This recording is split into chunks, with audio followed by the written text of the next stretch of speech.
Хочу начать программу словами американской актрисы Лорен Хаттон. Моду дизайнеры представляют на подиуме 4 раза в год, а стиль – это то, что выбираете вы сами каждый день. Здравствуйте, я Ису Монгуш, и это программа «Экономика и бизнес». Кафе, рестораны, караоке-бары, ночные клубы, а также развлекательные детские центры теперь будут работать с 50% заполняемостью. Об этом рассказали в ходе встречи с предпринимателями главный санитарный врач республики Людмила Салчак и исполняющий обязанности вице-премьера республиканского правительства министр экономики Тувы Айдыс Сад. Людмила Салчак также внесла в правительство предложение о введении ограничительных мер в республике на 28 дней. Понятно, что предпринимателей не радует такая перспектива. В свою очередь, они предложили Минздраву Тувы сделать акцент на пропаганде вакцинации. Президент России Владимир Путин распорядился выплатить в августе 2021 года единовременную выплату в размере 10 тысяч рублей школьникам с ограниченными возможностями здоровья или их законным представителям. Бюджет Республики Тыва в 2020 году был исполнен с дефицитом в сумме 178 300 рублей. Так, по доходам в сумме 46 миллионов 92 500 рублей, а по расходам 46 миллионов 270 800 рублей. Эту информацию привел на заседании Комитета Верховного Хурала Тувы по бюджету, налогам, экономике и предпринимательству министр Орландо Стай. На заседании были рассмотрены и одобрены изменения в статье 20 регионального закона о бюджетном процессе в Республике Тыва, согласно которому по проекту бюджета к годовому отчету об исполнении бюджета проводятся публичные слушания или общественные обсуждения.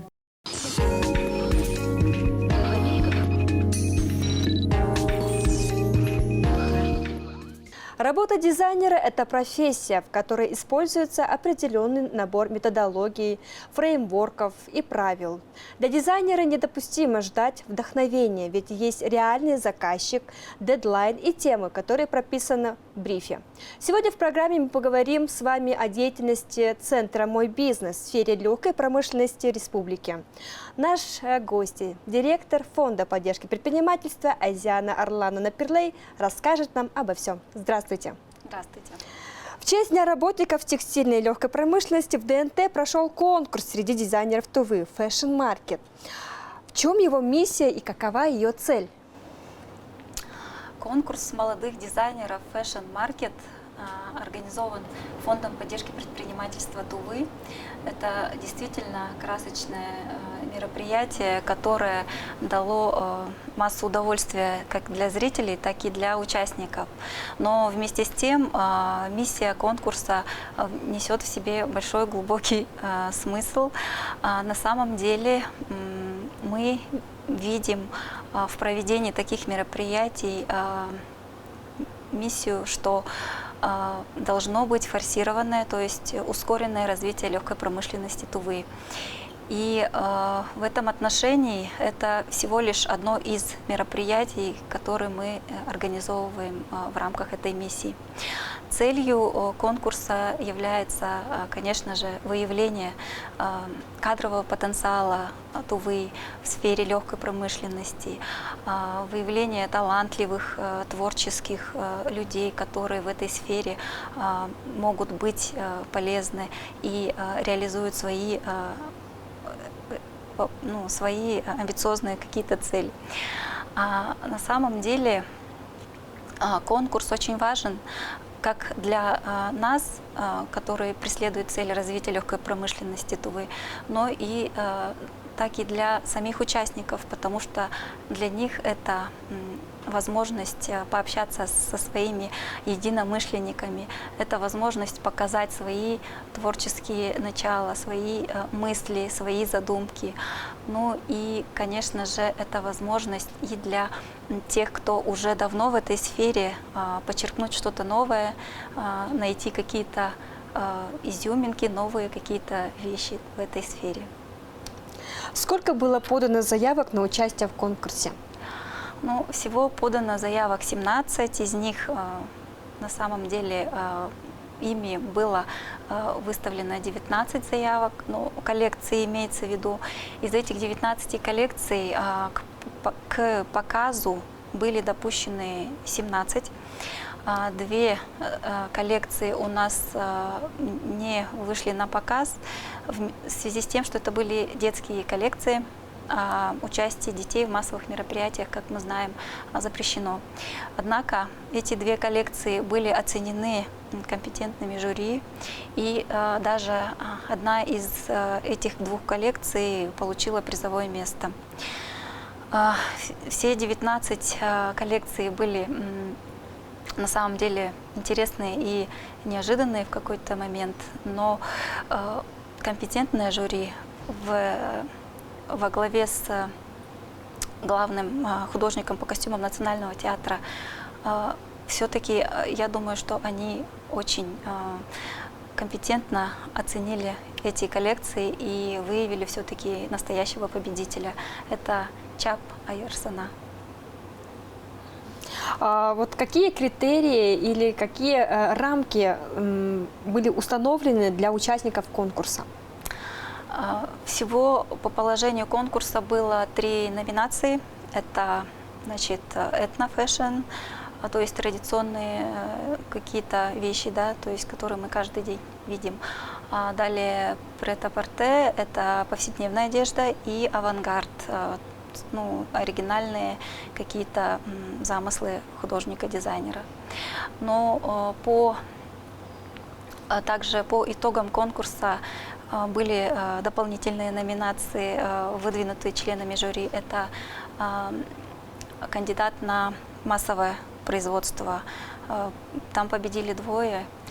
И ну, по всем номинациям победители были определены, я думаю, прям в точку членами жюри.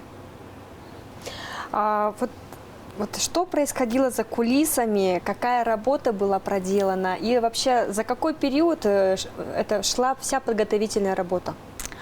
Ну, готовиться начали на самом деле, ну, 2 месяца назад как минимум, потому что мы и так знали, что будет день легкой промышленности, во-первых, 13 июня.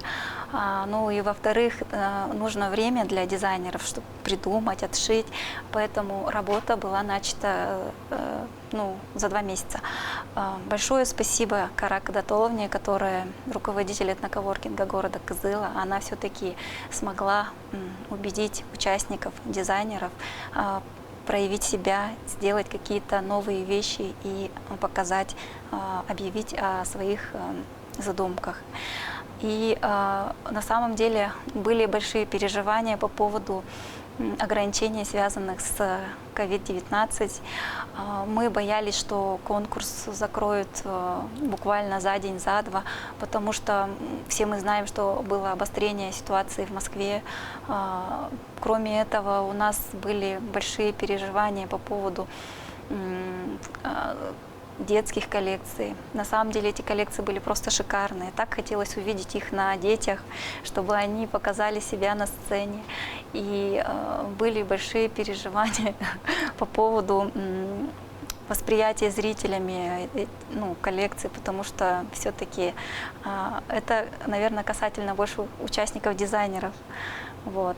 Ну, мы очень рады, что мероприятие состоялось, и какие-то выводы, какие-то итоги все-таки есть. И, наверное, дальше будет продолжена работа с дизайнерами, с ними общение будет продолжено. И на самом деле к этой работе очень заинтересованность проявили члены жюри. Кима Чезаровна, Монгуш Гаяне, Дангак Чаяна.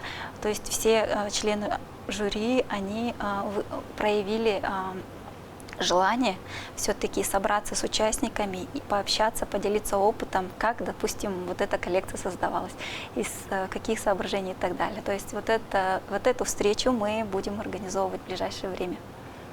Я надеюсь, вы пригласите нас, нашу команду на эту встречу, чтобы мы ее как показали, осветили. Планируется ли в дальнейшем, уже конкурс прошел, мы это понимаем, создание каталога, в котором все участники данного конкурса могли бы презентовать какие-то свои изделия? Ну, как я уже говорила, на самом деле это одно из мероприятий, которые мы реализуем. Да? В комплексе на самом деле очень много разных работ, которые мы делаем. В том числе, конечно же, это каталог. На самом деле мы работали насчет каталога изделий народно-художественных промыслов, но каталог именно коллекции этого конкурса – это вопрос открытый. Но было обсуждение по поводу именно такого, это даже не каталог, а может быть брошюра или книга, связанная именно с описанием изделий народного костюма. То есть это должно быть именно описание работ, каким образом этот костюм должен создаваться. Про это разговор был. И предприниматель, который это инициировал, с нами общался в марте текущего года. Ну вот, по поводу каталога пока все. Такие у нас наработки. Отличные новости, думаю, для всех участников конкурса. Какие были призы? Вот всем прям интересно было, что же подарили победителям и участникам конкурса? Да, на самом деле, во время награждения, наверное, все заметили, что победителям вручались какие-то пакетики с флешками или какие-то маленькие подарочки были, да.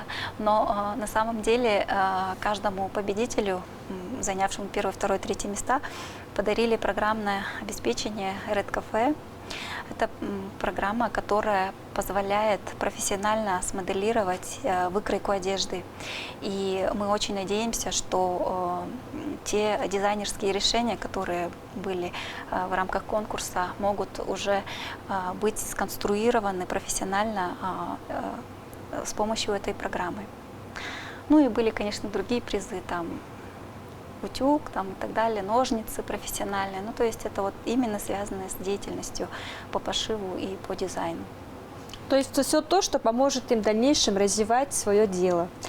И, насколько мне еще известно, это современное приложение, это программное обеспечение позволяет избежать вот таких рутинных работ, как, например, линейкой, карандашом чертить лекала, да, какие-то выкройки. Если раньше мы помним, да, в ателье мы заходим, а половина стены была обвешана вот такими вот бумажными выкройками. Да. То есть сейчас это благодаря этой программе все теперь делается без лишней рутинной работы. Более того, ее можно, кстати, еще в аренду сдавать. Ну, я думаю, что предприниматели найдут применение этой программе так, чтобы она работала не только для них, но и для других дизайнеров. И в аренду они, конечно, наверное, могут сдавать и получать за это тоже дополнительный доход. А какие планы в будущем Фонда поддержки предпринимательства именно в направлении легкой промышленности? Планы у нас такие, что на самом деле мы в рамках показа Аптара Fashion предоставили сертификаты лучшим дизайнерам, сертификаты на проезд на бизнес-миссию в регионы России. Поэтому сейчас у нас работа ведется по поиску мероприятия, либо предприятия, куда бы могли съездить наши дизайнеры, чтобы увидеть, что делается у нас в России для развития швейного дела, какие новые наработки, может быть, даже инновации, технологии и так далее. То есть для них мы должны организовать выезд. Ну, надеемся, что этот выезд состоится. Ну, по крайней мере, у меня лично был разговор с заместителем министра экономики Хакасии с Татьяной Викторовной. И у них также идет интерес к развитию легкой промышленности, и у них тоже комплекс мероприятий. И в сентябре они планируют конкурс 5 дизайнеров. Они хотят сделать межрегиональный конкурс. И, возможно, по крайней мере, хотя бы в Хакасию там мы съездим с нашими дизайнерами в сентябре, как они нас просили, чтобы мы приняли участие. Подобного рода сотрудничество всегда плодотворные и всегда даже вдохновляют, наверное, людей, в том числе даже дизайнеров.